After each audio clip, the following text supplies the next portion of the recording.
BRS के working president KTR ने कहा कि चीफ मिनिस्टर रेवंत रेड्डी की हालत इटाली के न्यूरो की तरह है। जब रोम शहर जल रहा था तो न्यूरो बांसुरी बजा रहा था।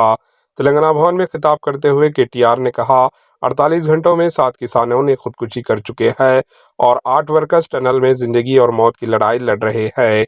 रियासत की हालत छोड़कर चीफ मिनिस्टर रेवंत रेड्डी 36वीं बार दिल्ली जा रहे हैं। इस बात से अंदाजा लगाया जा सकता है कि तेलंगाना में किस तरह की हुकूमत चल रही है। केटीआर ने कहा कि आबासी प्रोजेक्ट के लिए केसीआर ने जो खिदमत अंजाम दी वो काबिल सताइश है। रेवंत रेड्डी के दौरे इख्तिदार में कुछ नहीं हुआ। इन्होंने मनहरीफ होने वाले एमएलएस को चैलेंज किया कि वो इस्तीफा देकर दोबारा इलेक्शन का सामना करे। Bureau report, AHN news. అంటే వెనకటికి రోమ్ నగరంలో రోమన్ సామ్రాజ్యంలో ఒక చక్రవర్తి ఉన్నాడట. ఆయన పేరు నీరో. రోమ్ నగరం అంటుకొని తగలబడిపోతుంటే ఆయన మాత్రం ఫిడేల్ వాయించుకుంటూ కూర్చున్నాడట. రేవంత్ రెడ్డి గారి కథ కూడా గట్లే ఉన్నది.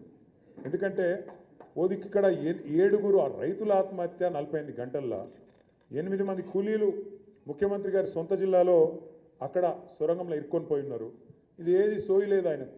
ఆయన మాత్రం ఆయన పాటికి ఆయన ఇవాళ చక్కర్లు కొడుతూ గాలి మోటార్లు తిరుగుతూ గాలి మాటలు చెప్తూ మళ్ళీ ఢిల్లీకి పోయినట 36సారి. ఇప్పుడే నాకు అర్జెంట్ పని ఉన్నదని ఢిల్లీకి పోయినట.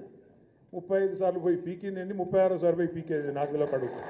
36 సార్లు